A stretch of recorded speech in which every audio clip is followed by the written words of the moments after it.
Today, I want to talk about priorities. And I think that this subject is really what got me started in questioning the church culture and the quote unquote Christian life that most believers follow. So, there's two things that have got me thinking about priorities recently or in recent years.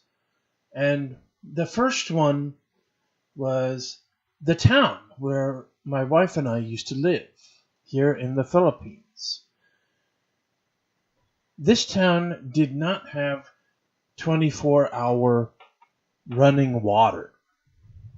So, how it worked was that every other day the water would come on twice.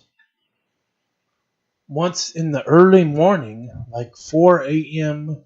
to 6 a.m., and then once in the afternoon at like 3 p.m. to 5 p.m.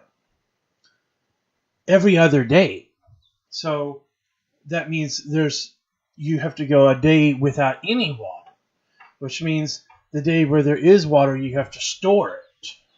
So you have to have big water drums that you fill up so that on the day where there is no water, you can still wash dishes and you can flush the toilet and you can wash your hands and so forth. So this town that I'm talking about here, I started looking at things and noticing things in this community that really got me thinking about priorities. So here we have a town, and the town has roads, it has houses, it has buildings, it has an outdoor market, where you can get fruits and vegetables and fish and meat. It was a basic town. It was a very basic town. So when we moved there, I didn't question it a lot because it's a very, very basic town. But then when I noticed the town expanding, so for example, they built a brand new fish market, a big concrete building, a brand new fish market. And then they built a brand new walking bridge so that you could walk over the highway. Half of the town was on one side of the highway and the other half is on the other side of the highway. So you could walk on this walking bridge now. And then the thing that really capped it off for me is that in the house where we were living, we lived near a playground of sorts. There's like basketball, volleyball, different kinds of things that for kids to play in the playground.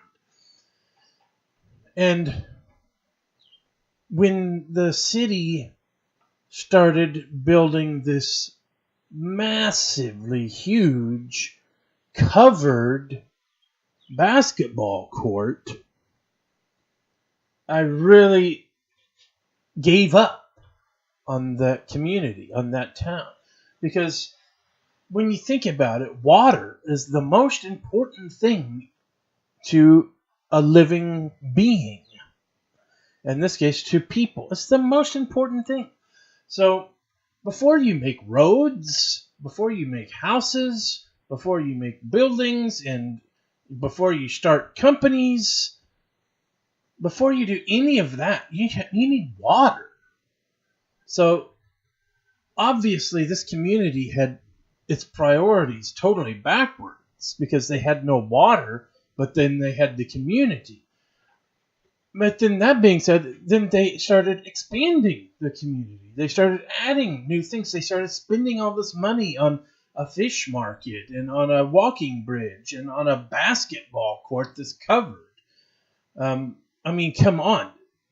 I think that if you took that combined money for those three projects, you could dig a community well and start pumping water or make a water tower or do something with that money to provide water to the people, a necessity like water. So that's when I gave up on that community, and that's when my wife and I moved, because that was just totally backwards priorities. And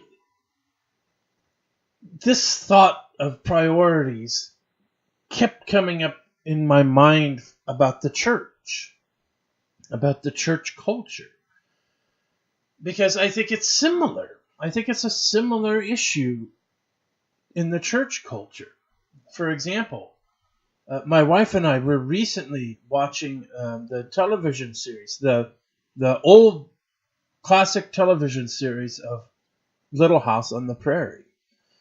And several of these episodes where something bad would happen and this family or these families would need money, or they would need assistance of some kind, the church was there.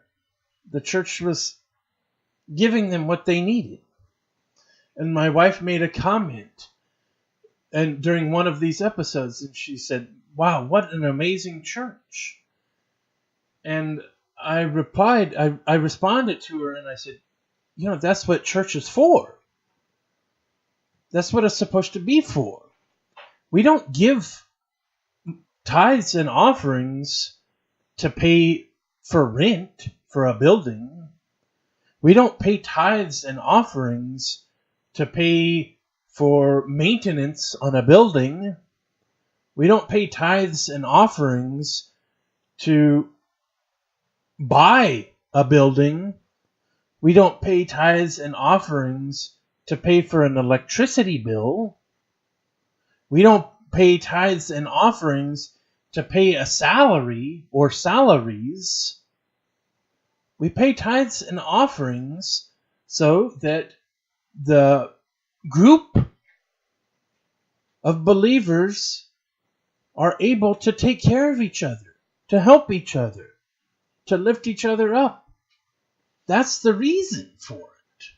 And I think we've totally missed that. We've totally missed that with all of our government intervention in poverty and our government programs, food stamps and welfare programs. The church has become lazy. They just think, the government's going to take care of that, so we'll take this tithes and offerings and we'll repave the parking lot, or we'll put a new roof on the building, or we'll expand the building, we'll build a new building, we'll build a gymnasium. It just really drives me crazy. It seems like every church I've gone to, you don't sit there for 5 minutes without hearing their plans that we're going to build a new this, we're going to do a new that, but where's the basics? Where's the basics? All of that stuff should come after the basics of taking care of the people. If the church was taking care of its own people like it's supposed to, then the government wouldn't need to.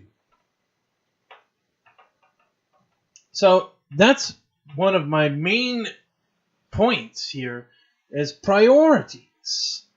We have to have priorities. We have to, first and foremost, our tithes and offerings go to help the people, to help the group. We all put in money to help the group of people, the gathering. If we can't do that, then we're not anything. We've not accomplished anything. We've not understood anything. Just like that town. Before you do anything else, you need to have water. I mean, that's the first lesson in survival training, is to find water. Then you can figure out all the other things, the roads, the buildings, the houses, the businesses, the markets. But first you got to get the water. It's the same thing with the church culture. Before you go and you expand and buy buildings and rent buildings and pay rent and do maintenance on the building and all of these things, you have to take care of the people. You have to use the funds how they're meant to be used for the people. So this is just a message I wanted to use to remind people. We don't need a building. We don't need those things. We can gather in living rooms. We can gather in front yards. We can gather anywhere. We don't need buildings. We don't need that. We can use that money, those tithes and offerings to actually make a difference for people. Just like we saw in that silly TV program. A silly TV program got it better than the church gets it now. In that program, the church building was a multi-purpose building. It acted as the school. It acted as the city hall. It acted as the courthouse. It acted as the church. It was a multi-purpose building. And that's where they met. It didn't cost anything to maintain it. It didn't cost anything to have services. So those funds, those tithes and offerings were available to be used to help people. That's what we're talking about here. That's what we need. We need to ignore the buildings.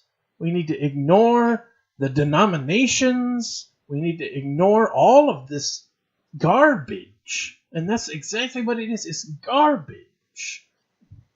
We need to get back to gathering together, to see the assembling of the believers as everyday acts. When we meet with our neighbors, when we meet with our friends, when we meet with our families, every day, this is the assembling of the believers. It doesn't take a building. It doesn't take rent. It doesn't take electrical bills. It doesn't take maintenance bills. It doesn't take water bills. It takes people coming together and talking and sharing and fellowshipping. That's the assembling of the believers. It's that simple. Priorities. Now the church's priority is a building. Is that your priority? Is your priority a building, or is your priority people? That's the question you have to ask yourself.